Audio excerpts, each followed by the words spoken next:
Ladies and gentlemen, welcome to the Benjamin Zulu Show. Now, it is said the first duty of love is listening. Why? Because the art of listening and the ability and capacity to listen is very intense, and it is the most precious gift you can give to anybody. Now, how do you learn how to listen to your wife as a man? Men, today we are talking to you. Benjamin is going to give you the secrets of listening to your wife. Hey, Benjamin. Hey, and it should not be a secret, really. It should look like it should be obvious. Okay. Because men, when you talk about listening, they giving her a listening ear. Yeah. That one has been emphasized a lot. Yeah. That when she wants to talk, pay attention. You know? Yes. And a lot of men, we are trying that much. Yes, me included. All right. We are trying to, to pay attention. And I told you, it's impossible to always be attentive. Yeah. Sometimes we listen casually because the conversation is casual. Does not mean you're always like this. Sometimes just casual banter. We are both on our phones or working over there. So there are times for deep, emotional talking.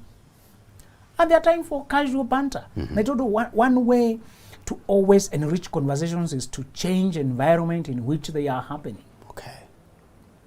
There are some conversations that will flow when you are driving out there, the two of you.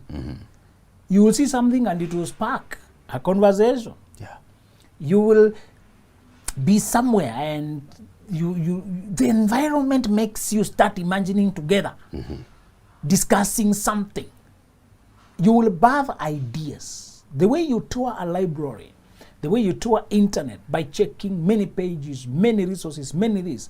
You tour the human life, the world by traveling, by changing environments, by tasting. You savour, you go and taste, you sample different climates. You will grow with your woman when you learn to be in different contexts. And you should not wait until you are wealthy. These things you plan for as life goes. You start low level, go increasing as time goes by. You know, our first date, we used the tuk-tuk. I took her to a date and we used that 3-wheel truck. Yeah. Tuk-tuk. And it has no shocks. It's very hard. These normal cars, they put the normal cars, the pressure is usually between 30 to 35, thereabout, the tire pressure. But that tiny thing, I saw it putting 45. No wonder it is very hard. They inflate the tires to 45, so it's like you're being carried by wooden. So when we are dating, and I pick her here, and we want to go to an apparently romantic place, the most convenient means of transport, which I could afford without lacking fare to go back home, was a tuk-tuk. And you double it as a test. Brother, learn to be wise. You double it up. It's an economical measure. That's what I test to see who I'm dealing with. Whether we can start on grassroots together. Yeah. All right? So the tuk-tuk is very cool. And you know those guys just on phone dash. But I have put a lot of effort because I have had a whole tuk-tuk for the two of us. Very quite romantic. 200 shillings, my friend. Where would have been paying one person 50 bob so that it carries 4 people? I've taken all of it for 2 people. 200. Yeah. Imagine, it just meant you, my lap. Tuk-tuk.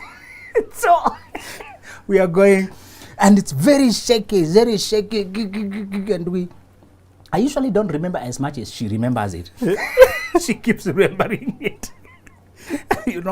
But when we talk about listening, when we are driving on those funny places, when we're in those, there are some conversations that are induced by the environment.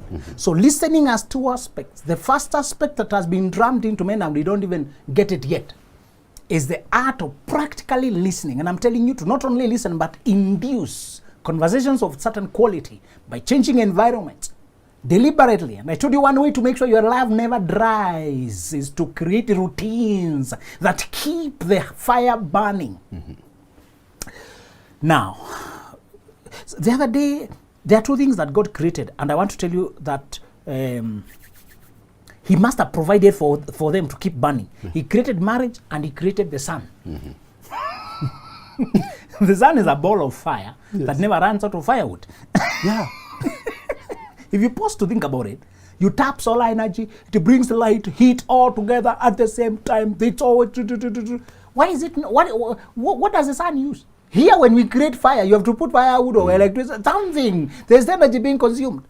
The things that God created to be burning, He gave them the ability to keep burning until the finishing of the assignment. Your marriage was never meant to run out of fire.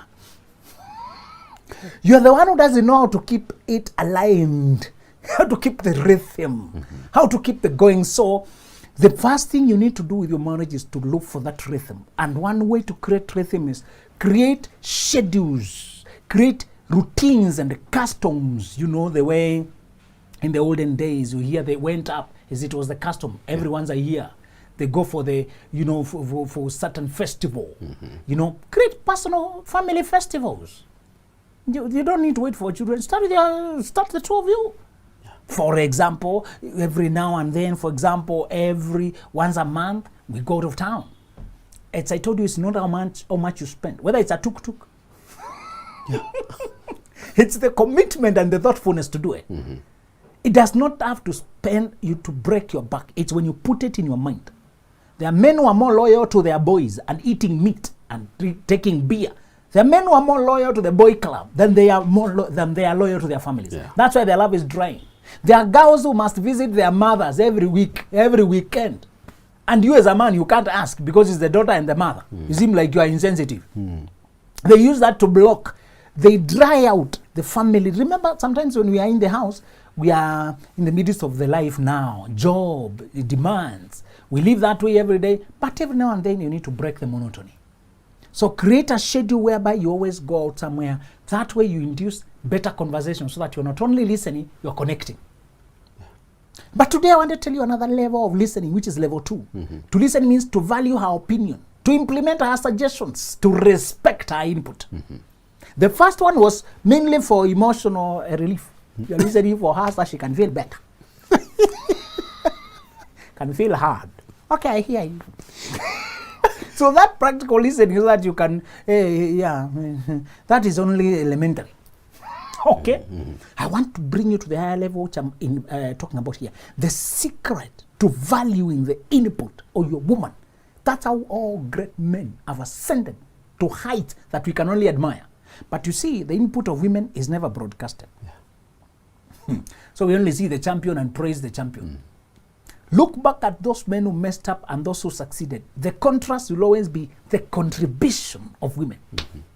Those who had women building them up like the Obama, the first black president. Look at the people who traversed, who superseded, who surpassed all the situations that had been happening before.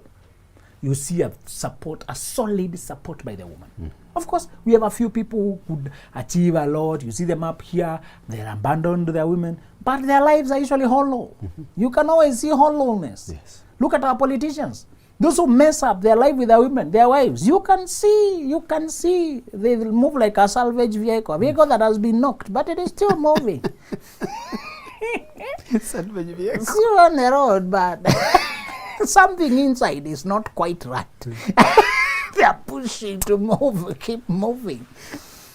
Now, listening means you value her opinion. Let me tell you that once you begin to value the power of a human, now you get, of your woman, you get a team. Suddenly you become a mastermind. Mastermind are two minds working in perfect harmony. That was Napoleon Hill, who was talking about the laws of success. And he said, the mastermind, when you can think together as two people, you get decided advantage. I told you about the magic of the horse. If one horse can pull something with 900 pounds, the other one can pull 900 pounds. When you bring them together, you expect them to pull 1,800 pounds. Yeah. But it has been proven when they're together, they pull like thrice instead of twice. The individual capacity. Now they can pull 2,700 together. And yet when it was alone, maximum can only do 900. What has happened? There's something about joint effort that introduces another element that Napoleon Hill called mastermind. Synergy. Not just energy now. Synergy.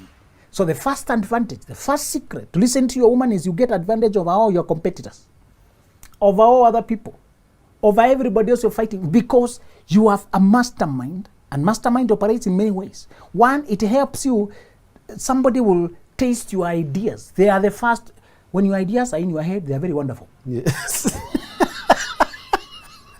They are brilliant.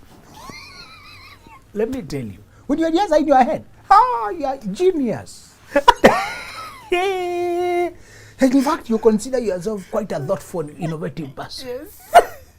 But the first time you throw the idea out, now it is tested against real life now.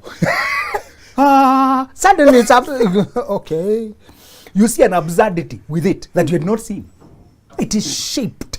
Maybe it will still end up now being added, but have you noticed when you are working alone and you're not discussing in school, when you don't discuss with the person, you could make glaring mistakes. Glaring. So that the whole argument is off. Yes. You also admit, yeah, I did not see that side. But if you had discussed with the person, they'll show you that aspect. Does not mean two people always get it right. They can also get it wrong. But you're saying two are better than one any day. Yeah. But what matters here is trust. That you trust their input. Okay? Yeah. This also warns you to marry a woman you can listen to. Please. Don't marry a woman you can sleep with.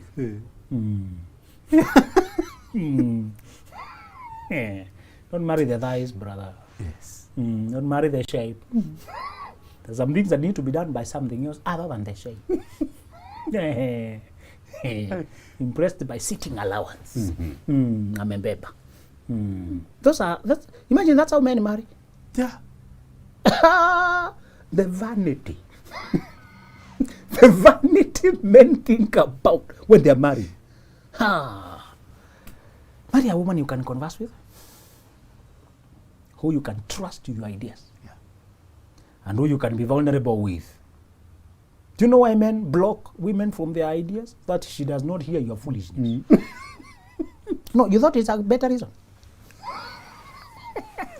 They pretend like they don't want to be, that these ideas are very special and should not be shown to women. She can see, just an idiot.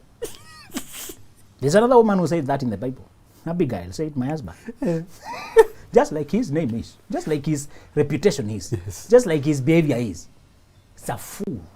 The women who already became aware that they're dealing with a fool. Those men who hide their women what they're doing, it's because they know. She can see through your foolishness. I want you to start observing the body language of women when they talk about their husbands. Okay. Start observing quietly. Women always bring up their men, always. Because he is in her life, baba watoto, dad to children. You can always see ellipses. When she was talking, she pauses in the middle of the sentence and says, and it continues. She had taken a direction and composed herself and changed direction. She avoided revealing outright that she's dealing with a fool.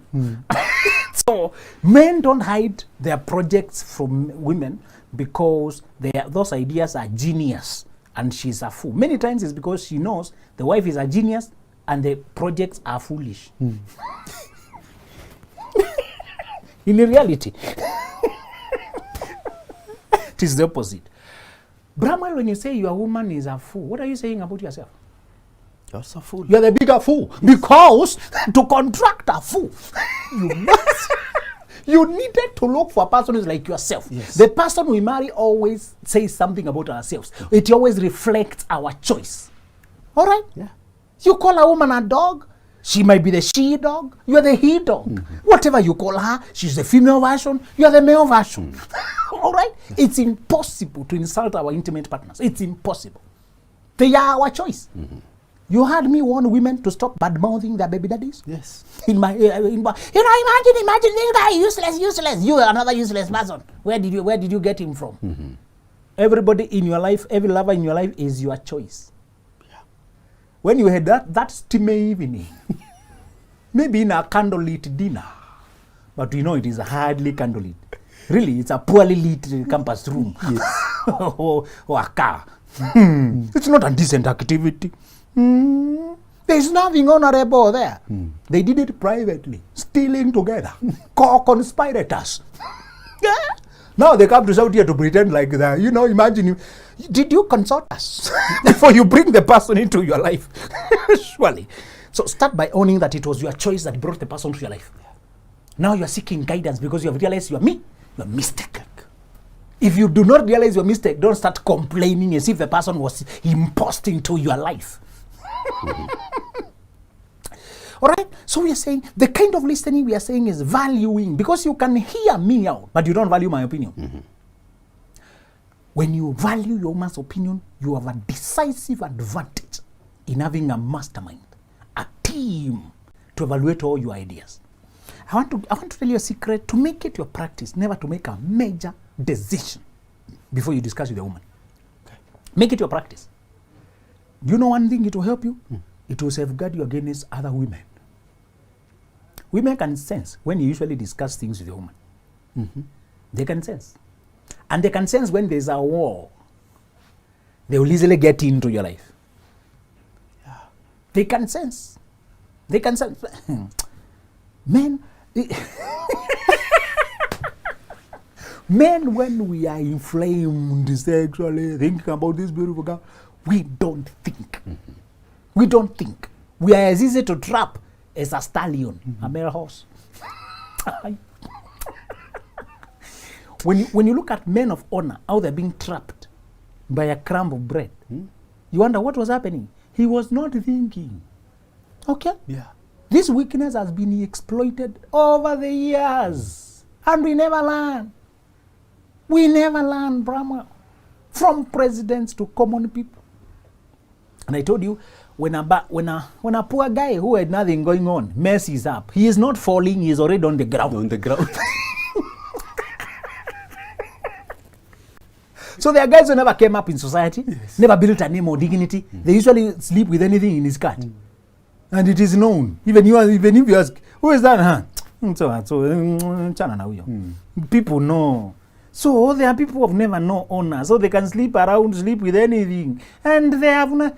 But you who have a name, dignity, you have climbed up in society, you can fall when you mess up. So the men I'm discussing today are those men who want to go anywhere with their lives. Anybody who has a career to build, a destiny, a dignity, a happiness, a happy life to build, there's a requirement. I told you when you're building a latrine, you don't worry about wind or foundation. So those men living on latrine levels, they don't, you never hear them discussing this. Yes. We can gossip them because they want to watch. They're not trying to build anything. These shows are for people trying to build anything. Even if you send a 1 minute, they will sleep in the middle before they watch it. They will get hungry and start yawning. They wonder what are these for watching. Not to say everybody must, but you're just saying most people are moving, are learning. They may not learn from our show. They have other places they learn from. Yeah. But those people are progressive, are always stretching. Listen, if you're going anywhere in your life, you needed every assistance you can get. And the first assistance is the one in your house. That tells you those who are trying to marry a woman you can converse intellectually. Yeah. Not just romantically and sensually. I told you the trick with a phone. When you're talking with a girl on a phone, she's talking to your ear. Never forget that trick. Directly into your ear. Real conversations are never like that. Yes. When you talk, don't talk to your ear. Then the electronic seething and it can inflame you until you forget she's not even intellectual. She's just laughing on the phone and you're all over cloud nine. She's just breathing into your ear. Oh my God, you're too romantic. And now Brahman is already half insane. I want to marry this girl tomorrow. But when we see her, we squirm. Be careful when you introduce people. Check body language. If people squirm uncomfortably, or you show up at her mother's house, and she, okay, what did you say is your name? They even lose network. When you show them who you wanted to marry. But then, do you know, if you observe body language, you can learn a lot. Yeah. Body language. Never lie. Exactly. Never before people contain themselves, check their expression. Before they put on their guard. Before they put the proper behavior. So our son, okay. Yeah. So you're welcome. If you see people looking for words, beating about the bush, it's like they are on one side pitying you, on the other side they don't want to spoil for their daughter.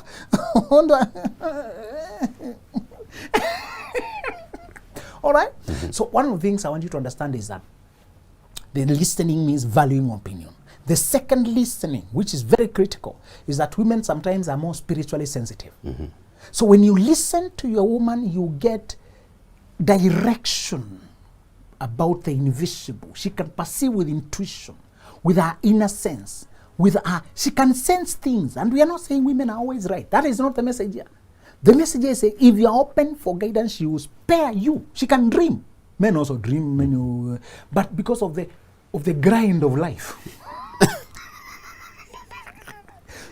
The reason we dream less compared to women. We come home too tired. When I drop, I'm half dead. I'm gone. Until then, I'm sure and I'm back to work. All right? So sometimes because we sleep like a log.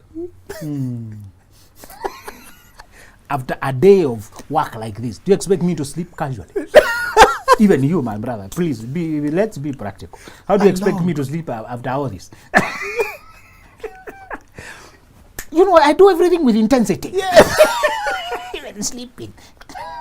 So one reason I don't dream a lot, you can see it surely. Yes. I wake up and I've forgotten any dream. Scientifically, we dream over 300 dreams a night. The problem is how many we can remember. Over 300. But there are those dreams that are not just natural. There are dreams that are spiritual in nature. Yeah. Communication from God, and the girl can see a direction and help you. Pilate was saved from trouble that way. Yes. He was told, I saw dreams about that man. He's innocent, have nothing to do with him. And he listened. A dictator listened to his wife. Yeah. Now, look at boys here who have nothing. Dictators are wise. There are many dictators who are wise. They know they have many enemies and many dangers. And if a person can help you, show you where the pitfalls are, they are saving you. Yeah. So one of the things I want you to realize is women have a sensitivity in the spiritual realm. Many of them, when you go to churches, they are majority. Yeah. We don't like admitting it, but generally, women are more prayerful. Thank God there will be no genders in heaven, but you can also guess the population proportion. People maintain their identity, who they were. So you can still tell who are the women. Yeah. When you study the spirit of scripture, you see God is forming your character here because you will go with it. Okay? Don't forget that part. The depth you develop here, the intensity, the love for God, the service, the attuned, you will be with it for eternity. Respect it. Learn how to be honest in small things, my brother. Yeah. Learn how to be self-driven. Learn how to control your emotions. Learn how to be helpful, to be compassionate. These things will be with you even after this body is done with you. Even after you put out this body, that part of your character is not perishable. When you study the Bible, it's calling them imperishable. That part is permanent. This body is our tent where we're living, temporary stay. But there's something, you inside will never perish. And I asked you a simple thing. When you hear somebody arguing there's no God, don't think about the intellectual argument. When you know God, who is your friend, with whom you walk day by day, who does things to you so concrete, you know this is him. Now you know he is genius. He is present enough to you, and he does not impose his presence to those who hate him. Yeah. But as for you, remember the character you're forming, the person you're becoming, the record of the things you're working in your calling. Those things will be reckoned to all time. That's why I want you to dedicate all the days of your week, all your waking days, to be fully for your family, fully for your job, fully, whatever you do, do it with all your heart. It will pay indefinitely. Nothing else in this life will pay like that. Many other things you're paid your salary and that's all. But in this one, it is ranking you, it is rewarding you like the army. They rank, you are given the ranking so that becomes your permanent legacy. You went all the way to colonel. You became lieutenant, like that. So one of the things you want to understand it, women have a sharper more prayerful, more sensitivity, more. And when they love you, they carry you where they go. Promote your woman's personal spiritual life. Promote it. It's for your good. And if you find a woman who transacts in the spiritual realm on your behalf, keep her, brother. Yeah. Keep her. That tells you, don't go bringing a club woman who is just clubbing and drinking. You will die like an idiot because she can't transact in the spiritual realm for you. Yeah. Let me repeat that. Carry a drinking woman who is spiritually asleep, who is just coming home tipsy. You are as vulnerable as anything. Yeah. You needed cover. Does not mean men don't also pray for their women, but the nature of women and how they transact in the spiritual realm, they have a tendency. That's how Abigail saved the husband from being killed. He died later for his own wickedness, of course, because of refusal to learn. But those women who understand, remember the battles in the valley and prayers in the mountain. Yeah. When the Joshua went down, Moses went up. When he is lifting his hands, this man is winning. Sometimes we are winning because somebody is lifting hands behind the scenes. Yes. Although the battle is announced in our name. Joshua is the winner, but the real guy who is causing the victory. Yeah. Brother, do yourself a favor. Do yourself a favor. Marry a friend of God, daughter of God. All right? Yeah. So those who ask, can I marry a person of another religion? Now you have the answer. If you can even contemplate marrying a person who cannot pray for you, who does not even believe in your God. I usually tell them, stop calling yourself a Christian. You're just an imposter, just a pretender. If you knew God, you never even entertain the idea of marrying other than from his house, from your father. You never even entertain the idea. Ahab married Jezebel and became 10 times more wicked than he was, because he married a wicked woman. The woman you marry will generally drag you in the direction she's going. Solomon was very wise, and the women overcame the wisdom. So now you know something that is stronger than wisdom. Let me warn you. Something stronger than wisdom. Of course. You have a choice, you have a willpower, but we are saying the influence of people from foreign gods, foreign worshippers, foreign this, foreign that. It can weigh on you. Solomon was not even a practical man. He was not practical. What do you do with 1,000 women? Imagine. He was not even realistic. Greed. 1,000. And I asked you, even if he was doing it every day, how many years? He had to have a register to remember the names. Yes. To know where he was last year in September. How practical is it? What was the difference between the 700 wives and the 300 concubines? All of them are women. It's just maybe the titles and the inheritance, all that. Sure. No, and we're not talking about 7 and 3. 10 is already ridiculous. Yes. But you're talking about, men are still behaving like that. Men and they're still drifting away like Solomon. And their kingdom splitting like that of Solomon, the way it is split. Being divided. When you divide your attention among women, multiple women, your kingdom will also be divided. Because your attention is divided. Because your attentiveness and your depth is interfered with. Brother, to climb high, you need a lot of stability. To be stable, you must be rooted. When they build, they taught me something called footing. When they put the pillar, they put a wire mesh, they make a mesh of a steel, made of steel, and it is holding like a foot, a square that looks like a foot, so that it is grounded. Brother, you need to have stuff underneath, beyond, out of view, below the surface, that hold you steady. That is your woman's prayerfulness. And she cannot pray for you if you are hurting her, harassing her, ignoring her, taking her for granted. There's a fighter who has been so successful in boxing that he's a legend. In fact, recently he was inducted to the UFC Hall of Fame. He's called John Jones Jr. A genius who has never lost a fight. The only time he lost was a disqualification for doing an illegal hit. But he did a rematch and knocked out that guy later.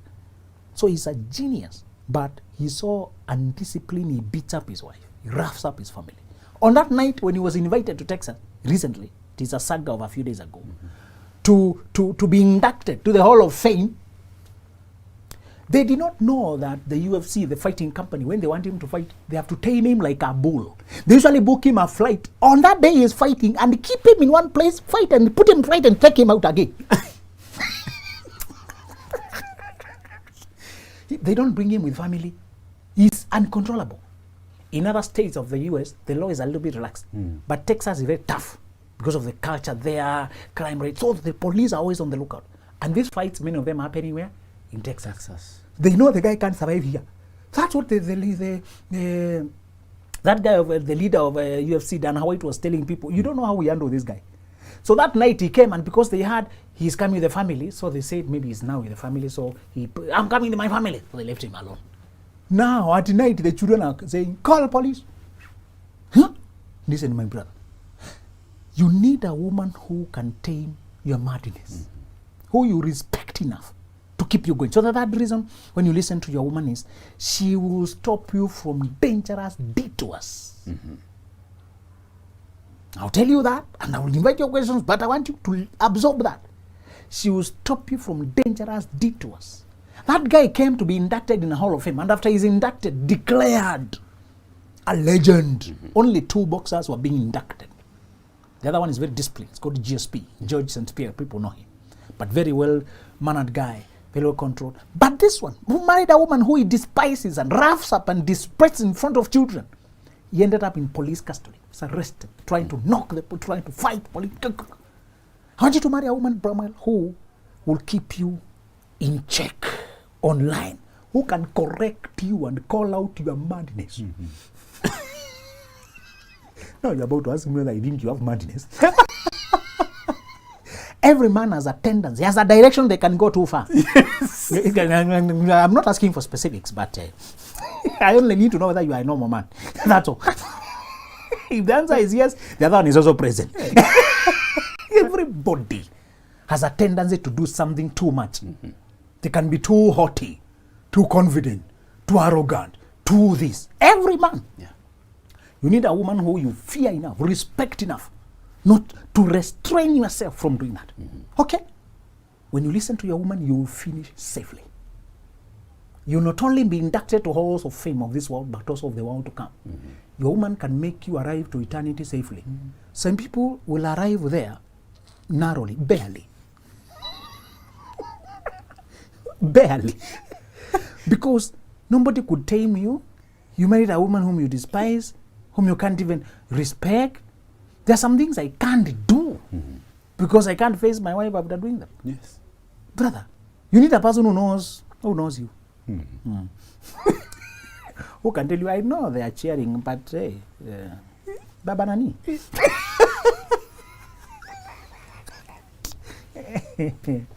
She does not need to say it in too many words. You know what she's saying. I'm sorry.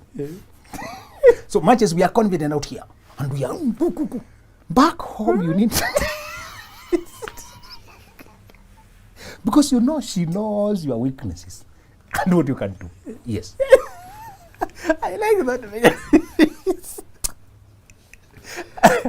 Thank you, Benjamin. You see, I always say, Benjamin, marriage will take a direction that a man takes. Exactly. That is basically what we are saying here. Exactly. Let me begin with the first point of valuing the ideas, the opinion of the wife or my wife. You see, to some men, they despise or they devalue the opinions of their women because of the ego, of their ego. They always think they're always right all the time. They always think that my wife cannot tell me anything. And that is how they go down the drain, Benjamin. Ego is eating so many men. You see? Ego. Exactly. And to some extent, you realize that some women have sacrificed a lot, including their voice in marriage, because of the position they've been forced to take in their marriage. You see? How do we awaken all these in us, Benjamin? Ego is a baptized word for pride. Exactly. Yes. A decent language for pride. You must tame your demons, brother. You must tame your pride. If you don't, they will ruin you. Yeah. And the first person who can correct you without exposing you is your wife. The world will correct you ruthlessly. They will expose you. Your wife can show you where you're going too far and help you correct it privately with the least side effects. All right? So do not look down on your woman or look down on women generally. Avoid these people who blanket people and say, oh, these people are like this. Yeah. So the solution is to know this person is your core traveler. And with her, you're safeguarded from many evils. And you don't know everything yourself. Humble yourself and know that you're limited. Know your strengths and also be aware of your vulnerabilities and your weaknesses and the people who are sent in your life to cover you. And talking about vulnerability, Benjamin, to all put this into perspective, Benjamin, and practice it, you'd realize that it requires an aspect of vulnerability. Most men don't know how to be vulnerable, including being vulnerable to their own wives they married. To be vulnerable means to open up and be genuine and risk somebody seeing the real you. If you're not vulnerable, it means you're always on guard and you're always on your armor. You're always careful and you'll get worn out. That's why men try to take out their frustrations in alcohol, in sex, in whatever, because there's no place there, guards down. Brahman, I want you to have a place you can be guards down. You can be yourself. That way you can refresh and come back to the battle later. So be vulnerable so that you can rest. Number two, be vulnerable so that you can get genuine comfort. When you are hidden, nobody can comfort you or strengthen you when you are discouraged. Yes. And then it also takes two to tango, Benjamin. As she prays for me, I need also to pray for her. Exactly. We need to be reading from the same script. You see, there is no way she's going to be in a prayer closet while I'm in the party or doing other things. You're right. Right? You see? So, how do men also come to a realization that for this woman to be effective in prayer, I also need to cover her? You know one of the things you need to realize as a man is if you don't pray over your woman, she'll get tired eventually. Yeah. Because she also has her own needs. So it's a tool to tango. We are together. We are together in this. But as you are saying, in fact, men need to go a stone throw to pray for their family and all that. But your woman is a backup. There are things she can see because you are in the thick of activity. You may not see some things. So cover her as the priest of the home. Cover her in terms of authority. But let her also be motivated because you pronounce things in her, you call out strengths in her.